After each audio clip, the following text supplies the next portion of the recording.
Okay, so many of you have been asking, hey, what's the difference between a contact hour and a PDU? So let me take a moment and explain each. Then I'll walk you through the process of applying for the PMP certification exam, in which you will be asked to describe your contact hour training, and I'll walk you through the PMI Continuing Certification Reporting Services, CCRS, to apply for PDUs. So what is a contact hour? Well, let's go directly to the source. PMI defines a contact hour as the actual amount of time a candidate spends receiving instruction in project management or any of the 5 domains of project management: initializing, planning, executing, controlling, and closing. For example, if you take a one-day class that lasts 8 hours and it provides instruction in project management, then you earn 8 contact hours. Contact hours are not equal to PDUs or CEUs. Additionally, test candidates or anyone who is not currently certified cannot obtain PDUs. You can earn contact hours only. Candidates can submit any class, seminar, on-the-job training, online training, and distance teaching classes whose learning objectives include project management or any of its domains. Independent study and PMI chapter meetings are not accepted for the contact hour requirement. Now, on the other hand, a PDU is a professional development unit. Upon completion of the PMP application process and successful completion of the exam, PMPs must earn 60 PDUs every 3 years. PMI encourages you to continue to keep pace with the profession, and therefore your body of knowledge needs to increase. This is why certification maintenance requires that you engage in continuing education and development activities, i.e. PDUs. PMI's Continuing Certification Requirements (CCRS) program promotes consistent professional development among the project management community. It outlines the types of activities that qualify for professional development units or PDUs. These educational and experiential activities that you participate in help you maintain and improve your skills. They also position you for career advancement, connect you to the global project management community, and enable you to give back to the profession. If you let your application expire after its 3-year cycle, you have to reapply and pass the exam evaluation again in order to use the PMP designation after your name. If you are new to project management and you have not yet earned a PMI certification, then you'll be looking to earn contact hours. PMI requires that any individual looking to sit for the PMP certification must first go through 35 hours of specific project management training, what they are referring to as a contact hour. Our project management training series meets this requirement. Upon completion of your contact hour requirement, and once you have met the other PMP certification eligibility requirements, which can be found by going to www.pmi.org, you can click the Certifications menu option and select Apply Now to begin the application process. PMI has numerous project management certifications which you can apply for and earn. Our project management training series assists individuals in learning the necessary skills for the Certified Associate of Project Management, CAPM, and the Project Management Professional, PMP certifications. Both the CAPM and PMP certifications follow PMP's Project Management Body of Knowledge, PMBOK guide. The CAPM certification is the first step in becoming a project management professional. However, earning your CAPM is not a requirement to be able to earn a PMP. The CAPM certification is for individuals who may or may not be working in the field of project management and just wish to show their proficiency in project management. The PMP certification is geared toward individuals looking to start a career in project management.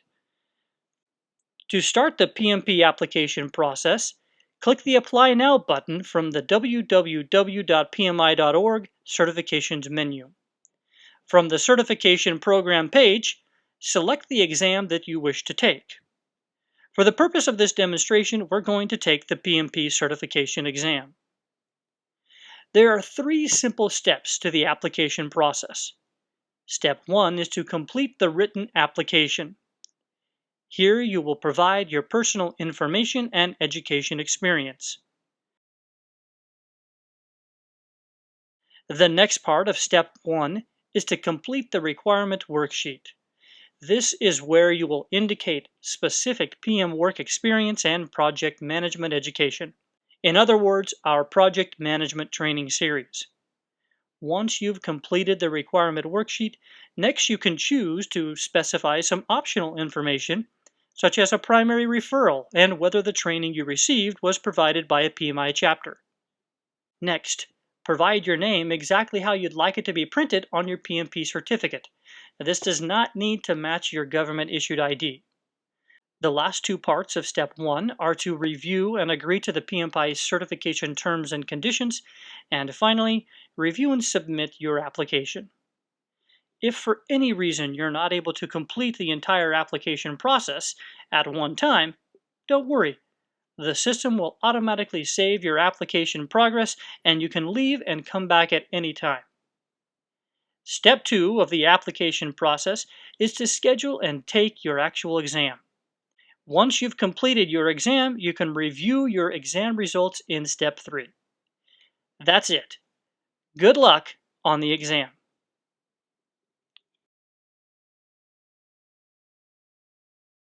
So, how do I earn PDUs? Well, there are many ways to earn PDUs under the program's 6 categories of professional development. These PDU categories fall into 2 divisions, education and giving back to the profession.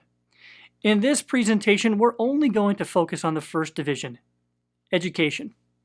If you want to learn more about how you can earn PDUs by giving back to the profession, go to PMI.org and search for ways to earn PDUs.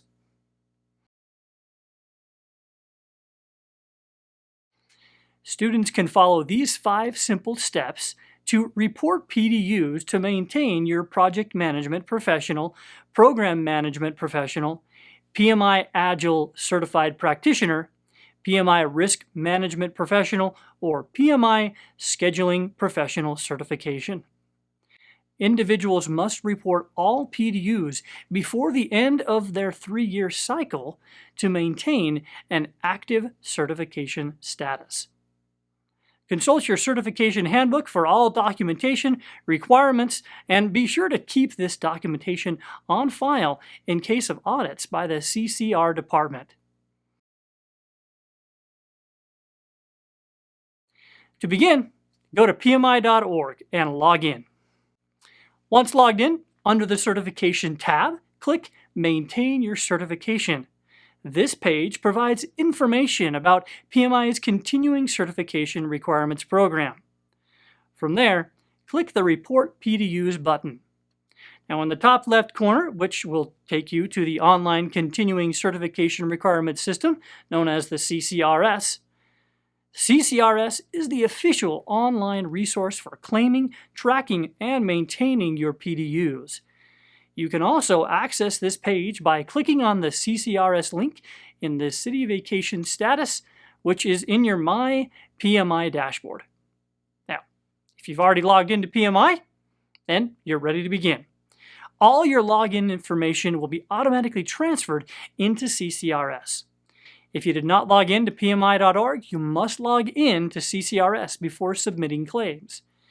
For PDUs, you need to use your usual PMI.org username and login. Now, following the login, the CCRS displays a welcome message and lists your certs at the left of the screen. Okay, now you're ready to report your PDUs online. Click Report Professional Development Units to begin the process. The first step is to select the PDU category and the activity type from the drop-down list of the choices. The following example outlines the process for reporting a Category A activity that offers at least 3 PDUs. You can use the CCRS system to report activities for any of the 6 PDU categories. Now that you've selected your PDU category and activity type, click Next. The second step is to use the search function to identify the educational activity that awarded the PDUs. To locate the activity, enter either the name or number of your education provider or the name and number of the activity and click Search. In the third step, select the activity that you have completed and then click the activity number. Using the calendar, indicate the start and completion dates. Then provide your evaluation of the activity and click Next. In the fourth step, you'll be asked to confirm the number of PDUs that have been entered. If you hold multiple certifications, each will display so you can allocate PDUs as appropriate. Now, when you're finished, click Next. In the fifth step, you'll be asked to review the confirmation agreement. Once you have reviewed the agreement, click the checkbox to accept the terms. Then, click Submit. Following your submission, a confirmation message will appear listing the PDU amounts being claimed for all your certs. Your PDU claim submission is now complete. Click the Report Another Claim button to submit additional PDUs if so desired. LearnSmart takes pride in helping you continue your PMP professional development education and encourages you to take advantage of the CCRS program. Now, we're here to help you through the process from finding PDU opportunities to guiding you through the PDU reporting process.